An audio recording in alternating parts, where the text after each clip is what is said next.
Maareeyaha kaydka dhiigga magaalada Wardheer Mudane Maxamed Cabdifataax Abshir oo warbaahinta dowlad deegaanka Soomaalida SRTV xafiiskiisa ugu waramay ayaa ka warbixiyay xaaladda guud ee bankiga kaydka dhiigga magaalada Wardheer waxa uu sheegay in sanad miisaaniyaedkii 2017 ee gabagabada ah ay u qorshaysneed in la ururiyo 3,000 oo baag isla markaasina ay u qabsoontay in la ururiyo 2,735 qandi waxa kale oo maareeyuhu intaas ku daray in sanad miisaaniyaedka cusub ee 2018 ay u qorshaysan tahay in la gaarsiiyo dhig ururinta ilaa iyo 400 oo qandi sida uu sheegay maareeyaha oo hadalkiisa sii wata ayaa sidoo kale sheegay in shaqaalaha bankiga kaydka dhiigga magaalada Wardheer ay ku yar yihiin waxa uu xafiiska caafimaadka ee dowlad deegaanka Soomaalida ka codsaday in laga qabtiro adeegyada kala duwan ee ay u baahan yihiin sida gaadiidka iyo mishiinada casriga ah ee baadhitaanada lagu baadho guud ahaan qaab shaqeedka maxaan ku dhahay kaydka dhiiggu waa mid aad u ballaaran oo si joogta looga shaqeeyo kaydka dhiigga magaalada Wardheer waxaa ku qoran 22 xirfadle baa ku qoran ama shaqaale aan dhaho 12 ka mid ah waa xirfadda neersiga 5 ka mid ah waa xirfadda maxaan ku dhahay laboratory-ga loo yaqaano 3 qof waa shaqaalaha supportive-ka ee waxyaabaha daatada iyo la xiriira 4 qofna waa xaaqo iyo anigoo mas'uulka u sareeyay waaxda ah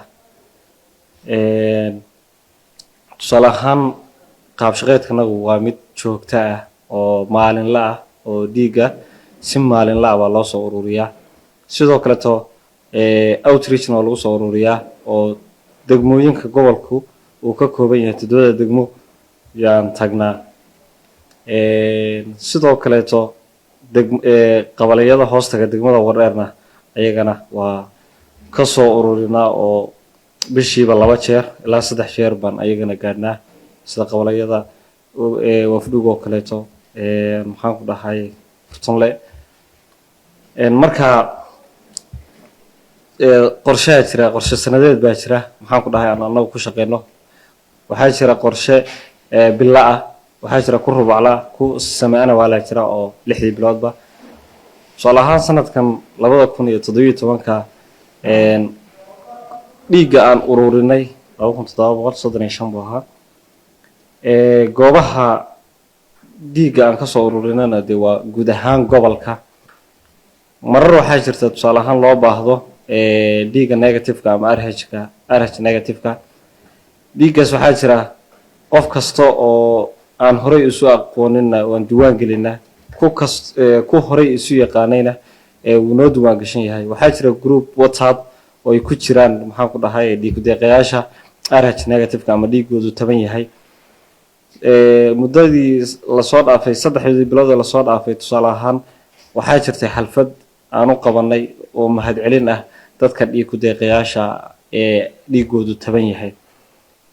guud ahaan dad ilaa 38 qof ilaa 40 qof gaaraya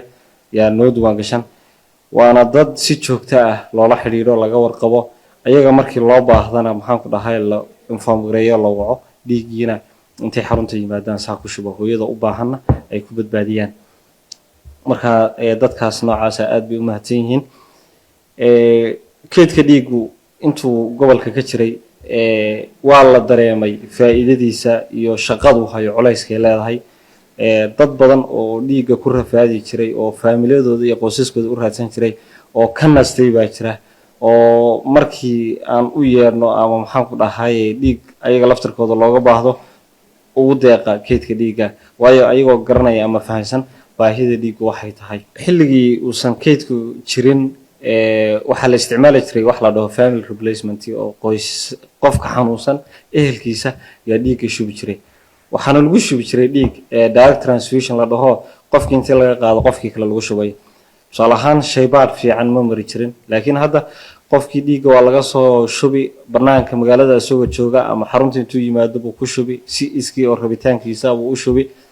baaritaan baa loo diray baaritaankaas jigjiga loo diray tusaale ahaan jigjiga markaan u dirno kaydka dhiigga deegaanka oo mashiin casri u yaalo yaa soo baaraya mashiinkaas waxa la isku halayn karaa boqolkiiba boqol baa la isku halayn karaa marka sambalka baan dirayna anagu sambalkaas wuxuu maqnaanayaa muddo 24 saac hadduu u batana wuxuu maqnaanayaa 48 saac marka dhiiggaas waa dhiig safe ah waa dhiig la isku halayn karo